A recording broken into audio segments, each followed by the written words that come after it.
Big pass 9ஆம் சீசனில் நேற்று நடந்த எபிசோட் பார்வையாளர்களை ஆச்சரியப்பட வைத்தது.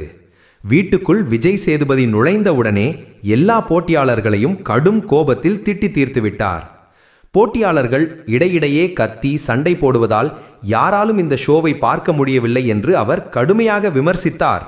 சிலர் கெட்ட வார்த்தைகள் பேசுவது, மற்றவர்களை மிரட்டுவது போன்ற செயல்கள் இனி தொடர்ந்தால் கடுமையான நடவடிக்கை எடுக்கப்படும் என எச்சரித்தார்.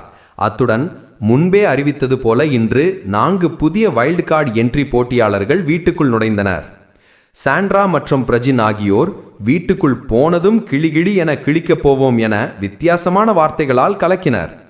பிக் பாஸ் அனைவருக்கும் ஒரு பேப்பர் கொடுத்து இந்த வீட்டுக்குள் வந்த நோக்கம் என்ன என எழுதச் சொல்கிறார். அவர்கள் எழுதியதும் விஜய் சேதுபதி அதை பழித்து பார்த்து பார்வதி உள்ளிட்ட சிலரின் பேப்பரை நேரடியாக கிழித்து வீசுகிறார். வீட்டுக்குள் மீண்டும் ஒரு பெரிய புயல் எழுந்திருக்கிறது. அமைதிதான் பெரிய சத்தம்.